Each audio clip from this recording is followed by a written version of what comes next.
José Pedro Aguiar Branco, 68 anos, é um advogado e político destacado dirigente do Partido Social Democrata. Natural do Porto e licenciado em Direito pela Universidade de Coimbra, construiu carreira na advocacia antes de entrar na política. Ocupou cargos governamentais de relevo, foi Ministro da Justiça em 2004-2005 no governo de Pedro Santana Lopes e Ministro da Defesa Nacional entre 2011 e 2015 no governo de Pedro Passos Coelho. A 27 de março de 2024, na sequência das eleições legislativas antecipadas, foi eleito Presidente da Assembleia da República, a segunda figura de Estado e função de topo do órgão legislativo que voltou a conquistar após as legislativas de 2025, com amplo apoio parlamentar. No exercício das suas funções, Aguiar Branco viu-se envolvido em polémicas sobre a condução dos debates parlamentares e os limites da liberdade de expressão no hemiciclo. Defensor assumido de um papel arbitral não intervencionista, tem reiterado que não será censor dos deputados e que a liberdade de expressão dos eleitos deve ser amplamente respeitada. Esta linha de atuação, aplaudida pela bancada do Chega e pela direita, tem sido duramente contestada por PS, Bloco de Esquerda e LIVRE, que alertam para o risco de normalização de discurso de ódio no Parlamento. Recentemente, ocorreu mais um episódio tenso no debate do Estado da Nação. Aguiar Branco advertiu o líder parlamentar do PS, José Luís Carneiro, por este ter chamado fanfarrão André Ventura, exigindo tratamento mais urbano entre colegas. Porém, pouco antes, Ventura havia referido que a oposição de Carneiro era a mais frouxa de todas, insulto que passou sem reparo da mesa. A intervenção do Presidente da Assembleia da República foi recebida com indignação pelas bancadas da esquerda. Deputados do PS acusaram-no no plenário de dualidade de critério e de não ter coragem de defender a dignidade do Parlamento face à extrema-direita. Dias antes, Aguiar Branco defendeu como legítima a leitura em voz alta, por um deputado do Chega, de nomes de crianças filhas de imigrantes para ilustrar um ponto sobre creches, algo que gerou queixas formais, como da Comissão de Criação de Dados e da Comissão da Transparência. O Presidente da Assembleia da República enquadrou também esse caso na liberdade de expressão, admitindo que pode não se gostar, mas não se pode impedir esse tipo de intervenção. Sr. Presidente, muito obrigada por esta entrevista. Estamos outra vez com o debate sobre a liberdade de expressão aceso. Agora vamos para férias. De qualquer forma, fica claro que defende o debate sem mordaças e uma defesa forte da liberdade de expressão dos deputados. No entanto, há críticas que lhe são feitas porque dizem que isso é à custa de ser conivente com um discurso e retóricas ofensivas, racistas e xenófobas que promovem o discurso do ódio.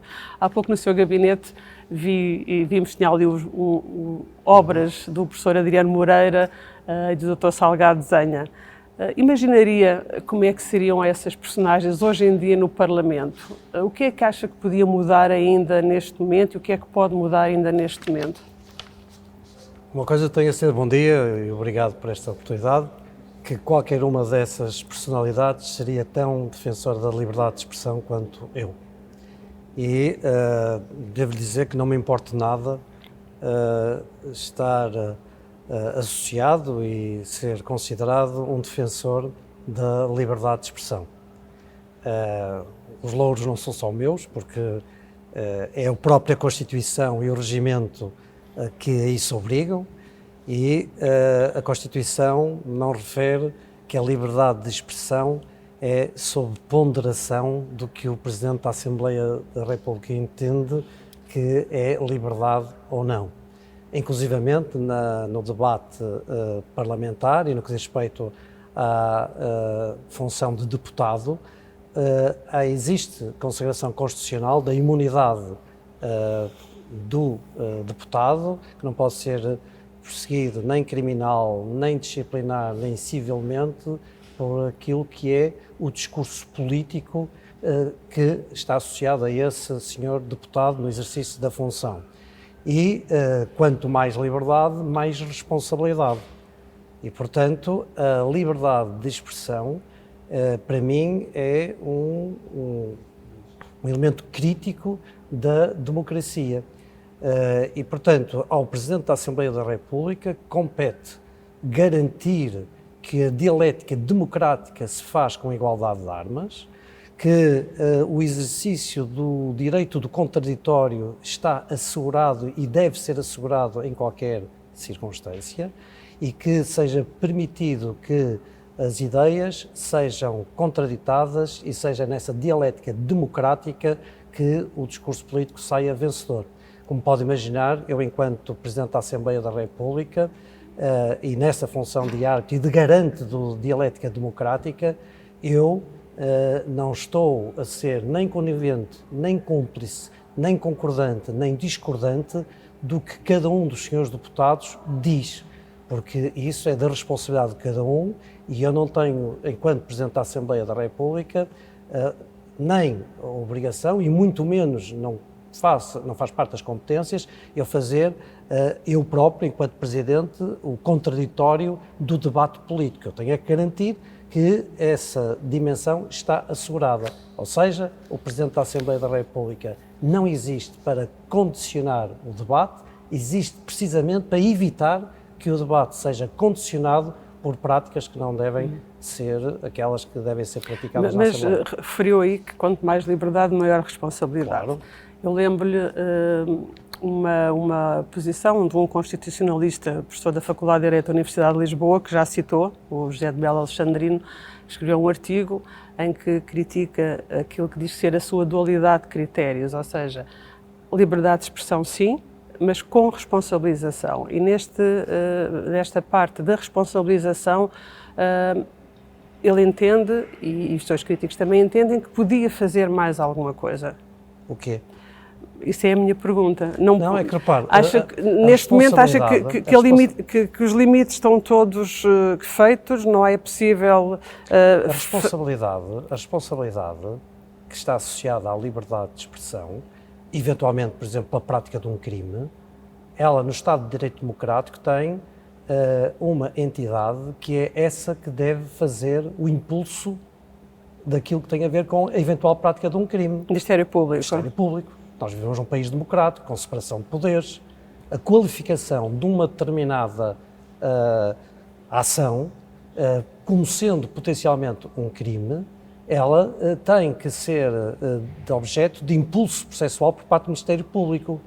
O julgamento por parte de um político de uma determinada matéria poder ser dita ou não dita na Casa da Democracia, coartando aquilo que é a liberdade e a responsabilidade de quem o diz em relação àquilo que depois podem ser as consequências do que diz, essa é do Sr. Deputado. Eu lembro que não há nenhum deputado que esteja no Parlamento que tenha sido convidado. Não há nenhum Sr. Deputado que esteja no Parlamento que não tenha tido a legitimidade do voto e que tenha um mandato em relação aos portugueses que votaram nesse Sr. Deputado. A minha legitimidade é exatamente igual à de qualquer outro dos senhores 229 deputados que estão na Assembleia. Há um mandato, não há quem esteja convidado ou que tenha entrado pela porta do lado.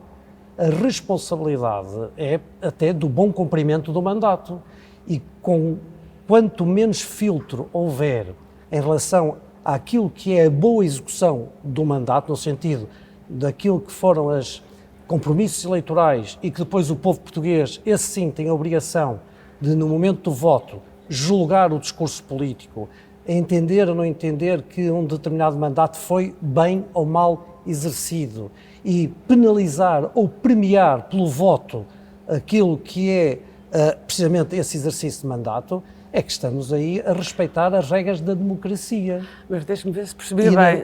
E ainda acrescento, como sabe, que o próprio regimento da Assembleia não contém normas sancionatórias, do ponto de vista de poder ter algum tipo de atuação diferente daquilo que seja o tentar, pela via da palavra, que haja urbanidade, que haja sentido de respeito, que haja moderação, que haja tudo aquilo que garanta que entre deputados pode ser exercida a dialética democrática normal que se espera de um Parlamento.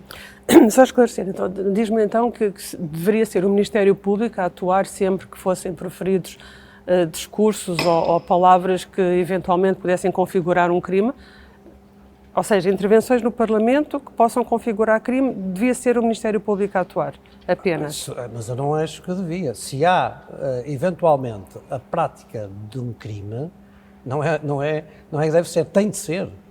Portanto, se houver alguma situação que se configure, como muitas vezes houve, está a ser uma situação que é um discurso que tem características de ilícito criminal. Incitamento ao ódio, por exemplo, está criminalizado. É um ilícito criminal. Mas quem é a entidade em Portugal que pode e deve e tem essa obrigação de exercer o impulso processual para levar depois a um julgamento e a uma condenação se verificarem esses requisitos? Teria que estar atento sempre às intervenções do plenário, teria que ser sinalizado. Tem que estar atento como que qualquer lado, ela é público, a intervenção no Parlamento é, confesso, tenho de considerar que não há órgão de soberania tão escrutinado como é o Parlamento.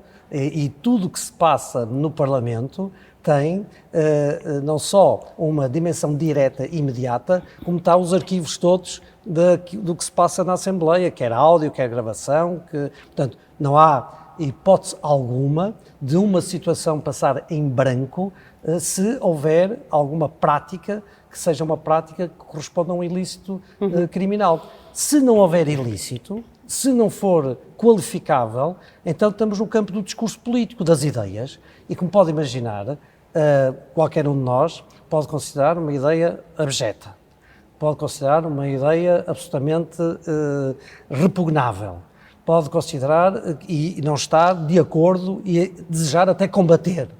Mas é isso que eu tenho que garantir, é que se alguma coisa dessas acontecer, que haja a capacidade, que haja as condições para que qualquer outro senhor deputado possa exercer o contraditório com a mesma igualdade de armas, com a mesma capacidade de intervenção e com o mesmo tempo garantido. E isso é que se espera da dialética democrática. Ideias combatem-se com ideias. Acho que isto é que se espera do Presidente da Assembleia da República. E não pondera fazer alguma... alguma... imaginar que eu não estou de acordo, tenho histórico, eu há bocado referiu, tenho 68 anos, estou na democracia desde que me conheço, tenho histórico suficiente e tenho também o rastro curricular para saber que há muitas coisas que ali são ditas, com as quais eu não concordo, não estou convergente, mas tenho que assegurar que esse debate se faça com liberdade. Mas não pondera fazer nenhuma proposta de alteração do regimento. Há outros parlamentos europeus que sancionam muito do tipo de intervenção que é ali feita. A proposta de alteração do regimento tem de partir dos grupos parlamentares. O Presidente da República também, o Presidente da Assembleia da República também tem essa competência. Não tem. Os grupos parlamentares é que podem alterar o regimento. Mas o Presidente da Assembleia pode propor. Não pode. O Presidente da Assembleia da República não é grupo parlamentar, não tem essa dinâmica. Aliás, quando foi a tomada de posse da minha primeira investidura, referi que era útil que se fizesse uma revisão do regimento, porque há muitas regras do regimento que estão hoje até, digamos, desajustadas à fragmentação que o Parlamento tem. E, portanto, há uma realidade parlamentar que é muito diferente daquela que era no passado e cujas regras deviam ser ajustadas. Mas esse impulso, essa dinâmica, tem de partir dos grupos parlamentares. E mesmo aqueles que são mais, digamos, vocais, às vezes, a fazer a crítica, não propuseram nada. Quer dizer, não se pode dizer que o Presidente deve fazer qualquer coisa para os quais os próprios grupos parlamentares, embora vocais, não tenham apresentado nada. Até porque o regimento precisa ser aprovado na própria Assembleia. Portanto, agora eu tenho bem presente que há três coisas que realmente, por parte dos deputados, não pode acontecer. Uma é desviarem-se dos temas da ordem do dia quando eles estão definidos, não é? Não podemos estar a tratar da imigração e estarmos a falar da habitação, porque senão era absolutamente... E o Presidente tem a obrigação de não permitir que isso aconteça. Por outro lado, também devem ser usadas as figuras regimentais para o fim a que se destinam. Muitas vezes, como assiste, faz o uso da interpelação à mesa para tentar fazer intervenções que não têm a ver nada com a intervenção da interpelação à mesa. E depois, que o debate se faça com urbanidade e que não tenha uma dimensão ofensiva ou injuriosa entre deputados. E essa dimensão da urbanidade, essa sim é que é o esforço também que o Presidente tem de ter para que entre deputados haja o respeito, haja o tratamento adequado, que não haja a adjetivação. Eu posso adjetivar e devo adjetivar, se assim entender, ideias, posso qualificar uma determinada ideia, uma determinada posição como sendo assim ou assado, mas não devo fazer essa adjetivação em relação a um outro senhor deputado, porque essa situação de adjetivação pessoal já tem a ver com as características e com aquilo que tem a ver o tratamento de urbanidade que deve ter em relação ao outro Por isso deputado. é que fez aquele reparo ao porque comentário... é muito diferente eu fazer uma crítica em relação a uma determinada conduta ou atitude ou ideia, ou de estar a adjetivar e a qualificar a pessoa. Aliás, devo dizer que acho que o deputado Pedro Delgado Alves conhece tão bem ou melhor do que eu o regimento e conseguiu tirá-lo do sério. E sabe que assim é. Não, eu, se for ver, estive sempre muito sereno, estou muito sereno. Acho que a intervenção dele foi uma intervenção mais de caráter político do que propriamente de dimensão, digamos, regimental, porque ele conhece bem o regimento e como sabe, o Presidente da Assembleia da República não faz debate político. Eu não posso entrar no debate político. O debate político fiz em Viana do Castelo, quando fui candidato agora para as eleições, e parece com algum sucesso, porque nós subimos a votação, nós, enquanto AD, e ganhei em Viana do Castelo. Mas aí se resume o combate político do ponto de vista, portanto, às intervenções políticas, eu, como é óbvio, não posso nem devo estar a fazer. Só para terminar este capítulo, quando volta à casa e pensa em tudo o que aconteceu aqui durante o dia, pensa nos jovens que vêm muitas vezes visitar o Parlamento, que imagem é que acha que deixa o Parlamento? Olha, mas aqui eu volto-lhe a dizer, a mesa não existe para estar ela assim a impor aquilo que deve ser o que os próprios deputados têm de sentir. A responsabilidade pela dignidade do Parlamento é uma responsabilidade coletiva, é de todos os seus deputados. Como volto a dizer, não há deputados convidados. A democracia, nós não podemos achar que a democracia só é boa, só nos serve quando está inclinada para o nosso lado. A democracia é a expressão correta da vontade popular. O que existe no Parlamento não é a causa, é a consequência. O que está, e bem, e nunca foi posto em causa em Portugal, as eleições são por sufrágio direto, livre e universal. Nunca ninguém questionou a correção das nossas eleições, o que é um grande ativo que nós temos na democracia, quando em muitas outras geografias vemos porem em causa a qualidade do ato eleitoral, aqui em Portugal não. E, portanto, o que se passa no Parlamento é a representação do mandato expresso livremente pelo povo português. E, portanto, quem assiste tem a obrigação de, ao assistir e ao concordar ou discordar, ir, quando eu dizer à fonte, ou seja, na sociedade, nos vários espaços de intervenção cívica, no que tem a ver com a participação, de fazer com que esse debate e os mandatos que eventualmente não correspondam àquilo que as pessoas esperam, que sejam alterados em cada ato eleitoral. Eu até às vezes pasmo como podem achar que isto não é a essência da democracia. É o reflexo da sociedade, não é o Parlamento. Isto é a essência da democracia. E nós temos, o que eu costumo dizer, que a democracia dá muito trabalho e que a democracia é muito exigente. E Miguel Veiga até tinha uma expressão que eu também já uma vez referi na Assembleia, que a democracia é de uma fragilidade extraordinária.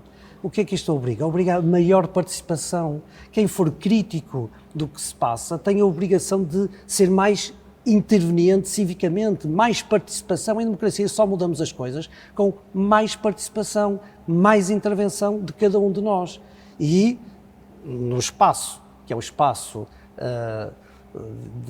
por excelência, que é o espaço público, confrontar as ideias e tentar que as nossas ideias sejam as vencedoras, para depois terem essa expressão no Parlamento. E assim estamos a cumprir a democracia e a democracia representativa. E é isso que eu espero que aconteça. Em vez de até estarmos agarrados às redes sociais, onde muitas vezes as mensagens são passadas pela forma mais manipulada, que é editada, só passo aquilo que me convém, não passo aquilo que não me convém, das diversas forças políticas. Quando nós vemos sem filtro o Parlamento, estamos a ver da forma mais correta para eu fazer um juízo de valor. A forma mais clara para eu poder fazer uma avaliação e não ser sujeito a uma manipulação de algo que é editado, e sabemos bem que isso acontece, que muitas vezes subverte aquilo que é a realidade.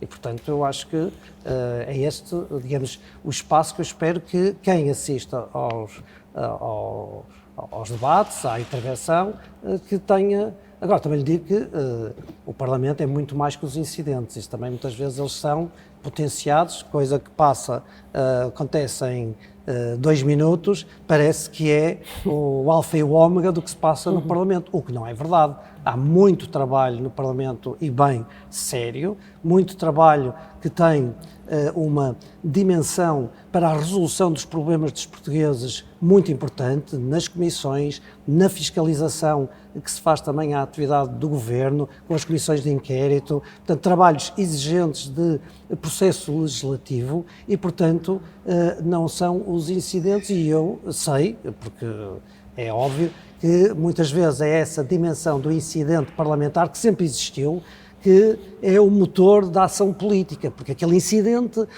seja à esquerda ou à direita, vai provocar um tempo de visibilidade e parece que isso é a ação política. E fica essa a imagem. E fica essa a imagem. Portanto, eu que faço o apelo, embora esses incidentes sempre tenham existido, não é, digamos, a dimensão mais eficaz da ação política do ponto de vista do que importa para resolver os problemas dos portugueses. Problemas com cadeiras e localização no plenário que dão tempo de antena, mas também já aconteceram no passado, noutras legislaturas, a Iniciativa Liberal, ou o Chega, ou que não queriam os lugares onde estavam. Hoje isso vive-se com o LIVRE. São incidentes que dão um impacto imediato, mas que não é isso que os portugueses verdadeiramente lhe importa. Isso permite fazer a ponte aqui para a questão seguinte. Já falou muito por alto na questão de ser um Parlamento mais fragmentado do que o habitual. O segundo Parlamento a que preside é tido como um dos mais fragmentados e nunca houve tantos partidos representados no hemiciclo como agora. O governo atual também não tem maioria e isso obriga a que haja diálogo entre bancadas e o próprio governo. Mas que desafios é que isso traz para o Presidente da Assembleia da República? Que desafios específicos? Não só na questão das cadeiras, mas o que é que tipo de desafios é que isso lhe configura? Assim? Os desafios são, como é óbvio, maiores e mais, eu diria, mais importantes para aquilo que impacta na qualidade do debate democrático. Ou seja, tem que garantir, ainda com mais eficácia, o exercício do contraditório, que haja a possibilidade desse exercício contraditório ser feito com o maior sentido de urbanidade que possa acontecer. É evidente que com posições mais emocionais, mais fragmentadas, a dimensão às vezes da tensão é mais forte, obriga a que o próprio Presidente esteja mais atento para que tente, na medida do possível, que não haja desigualdade no que diz respeito a essa capacidade de afirmação dialética. O regimento é uma norma organizatória de um debate, que é que às vezes, também isto agora peço desculpa pela minha sensibilidade jurídica, um regimento destina-se a organizar um debate, não se destina a dizer o que é que pode lá ser dito ou não ser dito do ponto de vista substantivo. Isso tem a ver com as leis penais, ou a Constituição, ou outras normas, que não aquela que diz que nós os dois, para discutir as nossas ideias, temos 3 minutos, deve cada um falar no seu momento, não nos podemos atropelar, o senhor não pode insultar, eu não o posso agredir, isto é que um regimento diz que deve acontecer. Ora, esta situação, que é uma situação, diria, adjetiva, que em configurações, digamos, mais simples, não é tão relevante. Quando ele está muito fragmentado, é mais relevante, porque há sempre a tendência para um dizer, mas está a favorecer mais o A, ou está a prejudicar o B, ou foi mais exigente com o C do que foi com o D. E, pelos vistos, até vendo estatísticas, como parece que passou aí num órgão da concorrência recentemente, sim, parece que aquilo que era o clamor de dizer que eu sou mais favorecente para a direita ou mais prejudicial para a esquerda ou que faço mais advertências para A do que para B, é desmentido pelos factos, porque a minha preocupação não é estar a ser contra ninguém, nem contra o PS, nem contra o Bloco de Esquerda, nem contra o Chega, nem contra o PSD. A minha tentativa, o meu esforço é para que todos tenham essa igualdade de intervir e que eu possa ser o mais possível equidistante. É evidente que eu sou humano e como sou humano posso, numa fração de segundo, poder fazer uma avaliação mais conseguida ou menos conseguida e não tenho a pretensão de ser eu sou o senhor da verdade absoluta, mas que isto corresponde a um sentido de equidistância em que eu tenho a minha consciência muito tranquila e até a estatística parece que também aponta nesse sentido, é isso que me move. Agora, também devo dizer que o nosso Parlamento compara bem com outros Parlamentos, porque às vezes nós focamos-nos demasiado só no nosso, e bem, porque é o nosso, mas se virmos o que se passa em Espanha, o que se passa em França, o que se passa na própria Inglaterra, no Reino Unido, o que se passa na Alemanha e noutras geografias, os parlamentos estão muito fragmentados, são objetos de debates políticos muito fortes, acérrimos, e essa dimensão, portanto, está patente em diversos parlamentos, e o nosso Parlamento, o que é que eu digo, compara bem? Nós, dentro desta geografia, nós temos o Parlamento a funcionar, a aprovar leis, a aprovar legislação que resolve os problemas dos portugueses, umas vezes com geometrias de maioria diferentes de outras. Na legislatura anterior tivemos vários diplomas que foram aprovados com o Partido Socialista e com o Chega, contra a vontade do que era a vontade da Aliança Democrática. Hoje temos algumas legislações que são aprovadas com geometria da Aliança Democrática e com o Chega, que não vão ao encontro daquilo que era a vontade do Partido Socialista, por exemplo, mas isto faz parte da normalidade democrática. E nós, nos nossos 50 anos de democracia, já tivemos, e bem, e felizmente, maiorias muito mais à direita, maiorias muito mais à esquerda, e portanto o meu conselho é, não vale a pena ficar muito deprimido democraticamente quando temos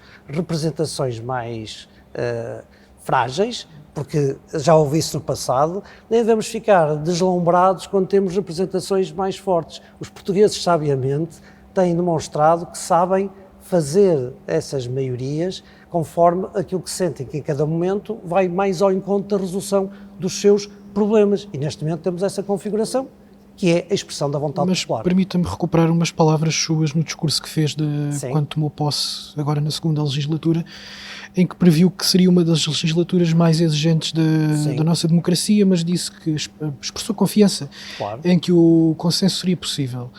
Tendo em conta todo este cenário que falou, toda esta fragmentação que já aqui foi expressa por si e questionada por nós, que consensos é que se julga serem alcançáveis neste quadro parlamentar? E aproveito para fazer a ponte e perguntar se o Orçamento do Estado, que vai marcar o debate já a partir de outubro, se está confiante de que haverá um consenso nessa matéria. Eu digo que é desafiante porque nem é só no quadro, digamos, circunscrito a Portugal. Nós todos, acho que é voz comum, vivemos momentos muito exigentes e desafiantes à escala europeia, à escala mundial, coisas que tínhamos como garantidos, como a paz, a liberdade de circulação, a liberdade de expressão, a liberdade de imprensa, em países que nós nunca imaginávamos que poderiam ser postos em causa e estão a ser postos em causa. E, portanto, significa que tudo aquilo que nós fazemos, atuamos, e eu tenho a noção que a minha função é altamente importante, em função do que eu diga, que eu faça ou que eu decida, no que diz respeito à forma como impacta na qualidade da democracia. E isto é desafiante porque vivemos momentos onde esses dados que tínhamos como adquiridos não são tão adquiridos assim, o que significa que, como eu costumo dizer, não se trata de salvar a democracia, trata-se de nós construirmos todos os dias essa exigência de prática democrática que permita que a democracia continue a ser, como eu acredito que é e desejo que seja, o regime, não direi como Churchill, o pior dos regimes, o melhor dos piores regimes, mas sim aquele que nós desejamos que seja o que na nossa vida em sociedade nos permite fazer com que seja no Parlamento, seja no espaço da democracia representativa que nós resolvemos os problemas às pessoas, que não é na rua, que não é na lei do mais forte, que não é por aquele que tem mais capacidade de se impor pela força, mas sim por aquilo que é o sentido de representação dos portugueses. O que é que isto é desafiante? Porque nesta configuração não é só a dimensão do consenso, porque há, digamos, uma paridade maior entre forças do que havia no passado, temos pelo menos 3 dimensões que hoje são mais fortes e, portanto, eu diria que até mais do que o consenso é exigível uma dimensão de dinâmica negocial muito mais forte, muito mais capaz e muito mais, aí sim, exigente. A negociação que conduza à possibilidade do governo governar e, portanto, esse espaço de negociação tem de ser mais fluido, tem de estar mais garantido, porque os portugueses elegeram um governo para 4 anos, elegeram uma Assembleia da República que desejam que tenha estabilidade, a negociação faz parte da ferramenta normal da democracia, temos que ver isso com naturalidade e não achar que quando se está a negociar mais à direita ou mais à esquerda, ou quando se está numa determinada matéria a tentar uma convergência mais alargada, que isso seja uma coisa absurda. Não, faz parte da normalidade democrática e se virmos e compararmos com outras realidades, isso acontece com muita frequência. Em Portugal estávamos mais habituados a situações mais, digamos, simples. Estamos agora numa situação mais complicada, mas complicada do ponto de vista de método, mas que é normal da democracia. Mas acredita que, tal como o Primeiro-Ministro já afirmou, acredita que o Chega será mais responsável enquanto segundo partido com maior número de deputados, ou foi apenas uma atitude pontual, um fogacho de interesse conjuntural? A minha posição como Presidente da Assembleia da República não me permite, não devo estar a fazer uma avaliação, um juízo de valor concreto em relação ao partido A ou B. O que eu espero, e acho que isso é uma exigência que os portugueses no ato eleitoral também manifestaram, é que todos tenham esse sentido de responsabilidade. Todos. Chega, Partido Socialista, Livre, Iniciativa Liberal, Aliança Democrática, sabendo que nenhum sozinho consegue resolver os problemas que os portugueses desejam que seja resolvido, sabendo que o povo português, quando votou, a meu ver, acho que não faço nenhum erro de interpretação, com 2 vontades claras. Uma é que haja estabilidade para se levar um mandato há 4 anos. As pessoas estão fartas de serem chamadas a votar e que depois haja crises políticas. Mas também não há uma maioria absoluta como já houve, não é? É verdade, mas era a segunda parte que eu tinha a dizer, da minha interpretação. Ao terem reafirmado este leque de representação, estão também a dizer que estão a eleger pessoas, estão a eleger partidos, aos quais também exigem o sentido de responsabilidade de todos, nenhum está ao arrepio dessa responsabilidade, de saber interpretar corretamente e de saber encontrar os pontos de convergência que permitam que pela negociação, e quando falamos de negociação, é negociação. Nem todos ganham o que querem, nem todos perdem aquilo que não desejam perder. E isso é negociação, mas ela tem de se ver com normalidade democrática. Às vezes custa-me a compreender como é que as pessoas acham uma coisa quase absurda, não é absurda, mas como é que é de dizer, uma coisa anormal, que esta dinâmica negocial aconteça em democracia. Podemos olhar isto com naturalidade. No caso desta aproximação... Não respondi à questão do orçamento, Pois mas não. a história mostra-nos que falar em julho do que vai acontecer em outubro, ainda muita água vai correr. E É só porque, como não há uma maioria absoluta, não há uma aprovação garantida. Lá está, terá de haver uma negociação. É evidente, mas o que eu quero dizer é aquilo que hoje se diz, digamos, na dialética do debate político, mostra-nos a história que entre hoje estamos a falar e o momento em que vai votar, muita coisa vai correr na negociação, na troca digamos, de situações que são importantes para resolver os problemas dos portugueses. Eu quero acreditar que no final o tal sentido de responsabilidade se irá impor para que a vontade de encontrar soluções para os portugueses, para os problemas dos portugueses, seja conseguida. Estava a falar dessas negociações. A aproximação e a negociação que houve com o Chega foi relativamente a um tema que tem a ver, que é a imigração, em relação ao qual o Chega costuma ter um discurso bastante estigmatizante, mas o Governo conseguiu negociar a aprovação, ou pelo menos a proposta de alterações à lei de estrangeiros. Onde é que vê que possa haver também essa negociação e aproximação à esquerda e à extrema-esquerda?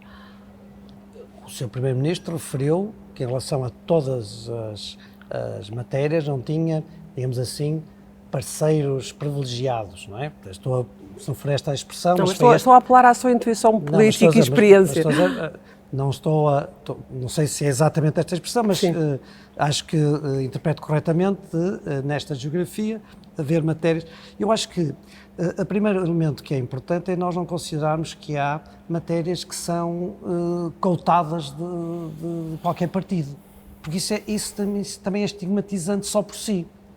Acho que à esquerda e à direita, havendo matérias que parece que só podem ser tratadas, faladas ou avaliadas em função de algum grupo ou alguma força política, isso em si também é um estigma que se cria e até, muitas vezes, inibitório de poder, com naturalidade, todas as matérias em democracia são possíveis de serem discutidas, avaliadas e votadas. Isto faz parte da regra do nosso sentido em comunidade.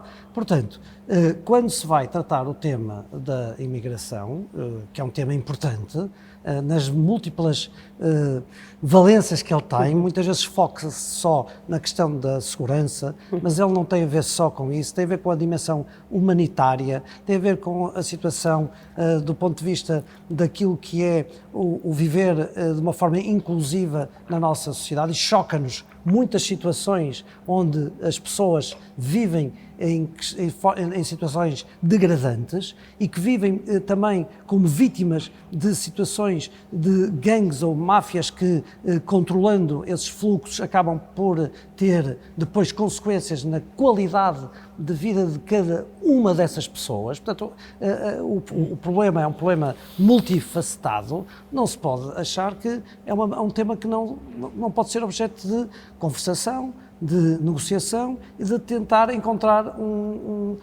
aquilo que pode ir ao encontro do sentido maioritário de uma Assembleia da República.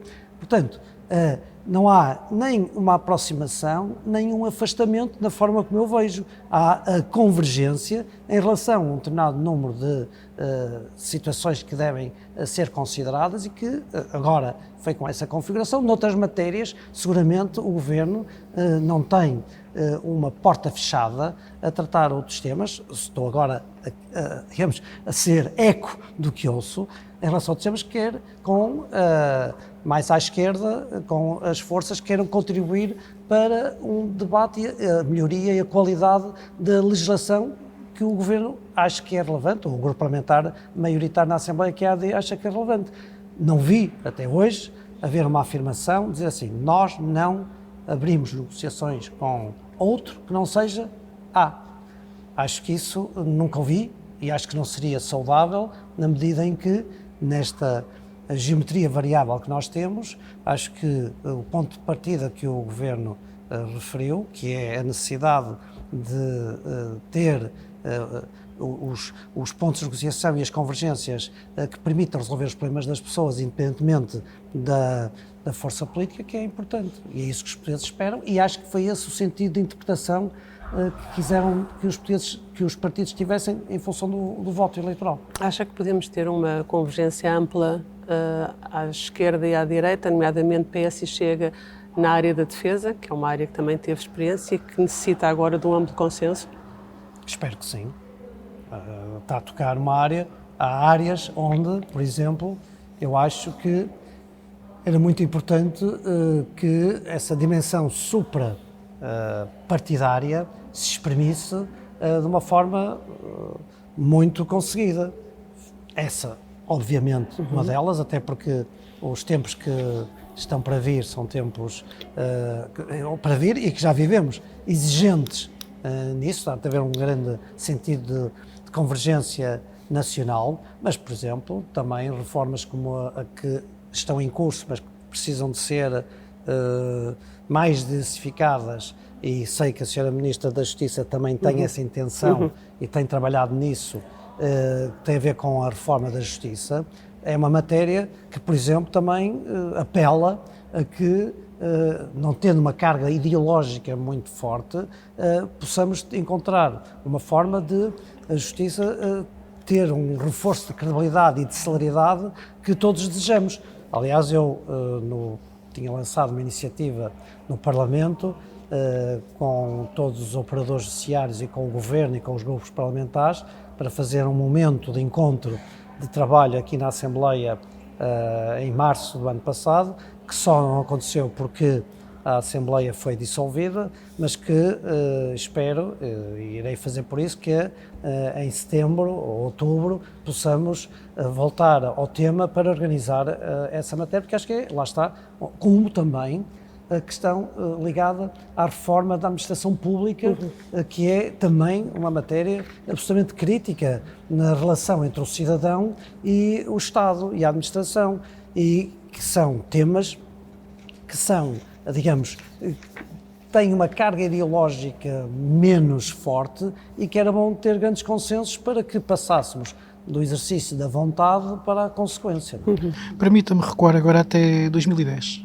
Ano em que... 2009 fui líder parlamentar do PSD. Ano em que se candidatou... Vai aí. Não, em 2010. Ano em que se candidatou à presidência do partido contra Passos Coelho, que acabou por ganhar a liderança do partido, sim, e depois acabou por se tornar... E depois fui Ministro da Defesa dele. Exatamente. E como é que vê a evolução do próprio partido, mas também do sistema político desde essa altura, tendo em conta que era um período muito marcado... O período que seguiu foi muito marcado pela crise da Troika, não é? Como é que vê a evolução do partido e se considera que os eleitores, isso é uma coisa que se fala muito, a reconciliação com o eleitorado, se considera que os eleitores estão reconciliados com o PSD? Se eu não estivesse aqui como Presidente da Assembleia da República, eu responder-lhe-ia em relação a um concreto partido, no caso o meu, numa avaliação, percebendo a pergunta, numa avaliação política. Mas eu, como Presidente da Assembleia da República, e nessa qualidade que estou, em relação ao meu partido ou a outra força política, não quero estar a fazer uma avaliação, quer foram as lideranças políticas, quer do que é a atual liderança política. Posso lhe dizer é o seguinte, acho que é importantíssimo, numa democracia representativa, que os partidos políticos existam, tenham credibilidade, tenham capacidade de recrutar quadros e que as pessoas se sintam motivadas para a participação política. Não existe democracia sem participação, não existe democracia sem partidos políticos e podemos chamar partidos, podemos chamar associações, podemos chamar movimentos. A dimensão grupal é essencial na democracia liberal representativa, tal como eu acho que é importante para precisamente evitar os populismos, os caudilhismos, que estão muito mais associados à lógica de uma democracia direta, que hoje se faz muito nas redes sociais e que, portanto, é isso com risco para a qualidade da democracia tal como eu a vejo. Claro que para isto há muita coisa que também é preciso fazer-se transversal. É preciso melhorar as condições de recrutamento das pessoas para a política, é preciso que haja condições que têm a ver com o regime das incompatibilidades ou com o estatuto remuneratório, que permita que as pessoas tenham uma maior motivação e exigência de intervenção do que é que têm atualmente, para a aceitação de cargos de dimensão política. Nós não podemos fechar os olhos, dizer assim, criticamos porque é que há, e é dito muitas vezes, uma degradação do que diz respeito aos atores políticos e acharmos que isso é fruto do acaso. Não é fruto do acaso, é fruto de regimes de incompatibilidades excessivos que impedem com que pessoas possam dedicar parte do seu tempo à causa pública. Eu sou favorável ao máximo de transparência, sou favorável ao máximo do registro de interesses, sou favorável ao máximo da penalização quando esses registros de interesses e haja conflitos, eles sejam violados. Mas sou também favorável a que haja menos incompatibilidades, que permita que pessoas da sociedade possam estar disponíveis para a causa pública e também cuidado com a dimensão, e vou dizer, com a dimensão da forma como a transparência ela é praticada, porque não devemos confundir transparência com voyeurismo, e essa é uma linha, digamos, ténue, que deve também estar bem presente, porque todos nós temos a obrigação de ter um exercício de transparência máximo, mas que também não seja sujeito ao voyeurismo que depois acaba por ser bloqueador de haver pessoas disponíveis para estarem na causa pública. E o estatuto remuneratório, que também tem de ser posto. Permita-me só introduzir um mote que tem usado, que é o de que a democracia dá trabalho. Que desafios é que identifica então para a democracia, além desses que já identificou? O da participação, olha dizer, o da participação, acho que temos que criar condições, devemos criar condições para que haja uma maior capacidade de disponibilidade das pessoas para a causa pública e, portanto, e para a intervenção cívica. Em democracia nós só conseguimos fazer qualquer coisa, mudar qualquer coisa, aplicar as nossas ideias, se participarmos, se estivermos intervenientes e tivermos condições para isso. Não é assim. Não é pelas armas, não é por ter mais ou menos carros de combate, não é por ter... é pela participação. E essa, eu diria, essa prioridade à participação tem que ter aqui um binómio, que é de as pessoas sentirem que isto está em risco em muitas coisas e, portanto, é da participação delas que pode fazer-se diferente. Costumo dizer, a pior expressão que há no português é o é preciso. É preciso. E nós rapidamente encontramos aqui um diagnóstico do que é preciso. E depois, quem é que faz o que é preciso? Quem é que está disponível para intervir e temos vários fóruns, o Parlamento, temos outras dimensões de intervenção e quando queremos criar as condições que sejam motivadoras para a pessoa estar disponível para, tem as incompatibilidades de tal maneira que ou uma pessoa não faz nada na vida ou então tem fortuna. Isso aplica-se, por exemplo, ao caso Spino, aplica-se, por exemplo, ao caso Spino Viva, que levou à queda do anterior governo? Não, sem querer, obviamente, particularizar um caso. A minha observação que eu estava a fazer não tem nada a ver com o Spino Viva, não tem nada a ver, não estava sequer a pensar nisso. Isso tem o seu curso normal, tem os seus espaços de análise e tem os momentos de conclusões. Eu estava a referir-me numa dimensão à primeira pergunta que colocou, que é que são os desafios que se colocam a um regime democrático, onde toda a gente diz que é preciso intervir mais, é preciso que as pessoas estejam mais disponíveis, é preciso que haja mais participação e depois há uma expressão jurídica, quid iuris, não é? O que fazer para isso? E isso, a meu ponto de vista, tem a ver com as incompatibilidades, tem a ver com a remuneração, tem a ver com a criação de condições de correção do ponto de vista do exercício da transparência que façam com que todas estas ligações das coisas, portanto, esta forma articulada, ser mais mobilizadora. Porque neste momento que tem, ou uma pessoa tem fortuna e pode ter o luxo de, numa determinada área, poder estar disponível para, o que em si é uma discriminação democrática. Quem não a tiver já está num patamar de discriminação em relação a quem tem. Isto leva-nos para os regimes feudais, não é? Em que os grandes senhores é que podiam dedicar-se à política porque tinham condições para o efeito. Não, nós temos que criar condições para que um cidadão médio, classe média, como hoje se costuma dizer, mas que tenha vontade, que tenha competência, que tenha qualidade e que tenha desejo, possa ser e estar a intervir na ação política, até numa lógica de missão temporária. Hoje, se nós não queremos ter, e eu acho que bem, uma dimensão, por exemplo, no Parlamento, que seja uma profissão, que seja uma carreira, as pessoas vão exercer um mandato, cumprir um exercício cívico. O que é que se passa? A pessoa pode abdicar da sua vida 4 ou 8 anos, mas tem que ter condições para, depois desses 4 ou 8 anos, poder retomar e não ter um grande choque do ponto de vista das suas condições de vida, porque isso é limitador, não é? Para o recrutamento. Tem tido alguns não projetos... é popular isto, mas corresponde a uma coisa que eu acho que é importante claro. Para a qualidade. Diga-me, eu sei que tem em andamento iniciativas aqui de aproximação do Parlamento dos cidadãos. Pode-nos adiantar também alguns projetos que tenha previstos agora para a próxima legislatura?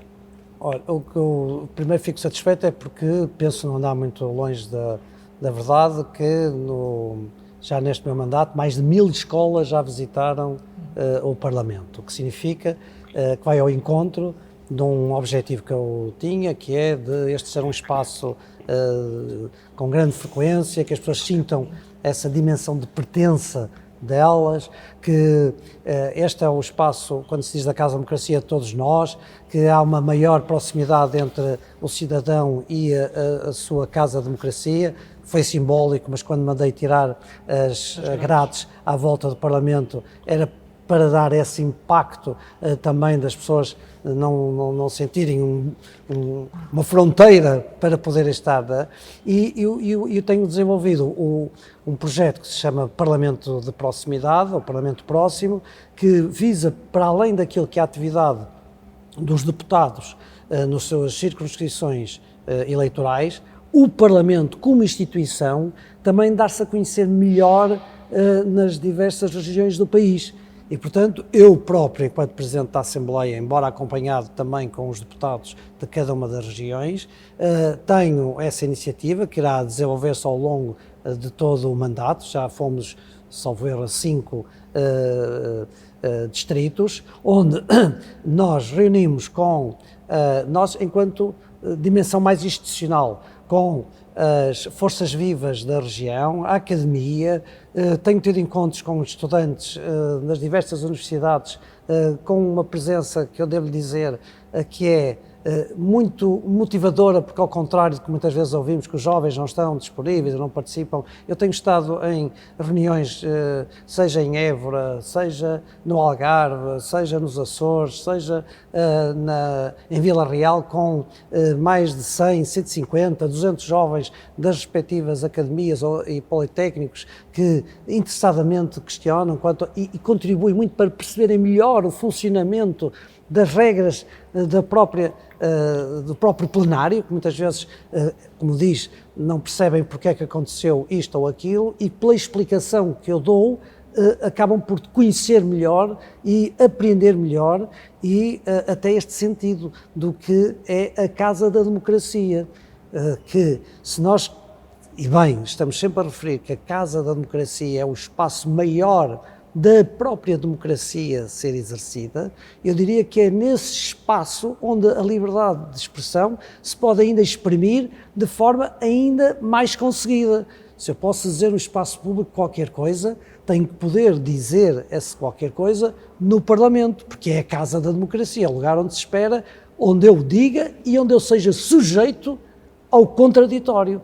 E isto, por exemplo, é uma mensagem que eu tenho sentido que tem sido muito bem apreendida e que ajuda a tal proximidade do eleito e do eleitor, assim como o tal juízo de julgamento que compete a cada um, porque cada um que vê, analisa, tem a responsabilidade.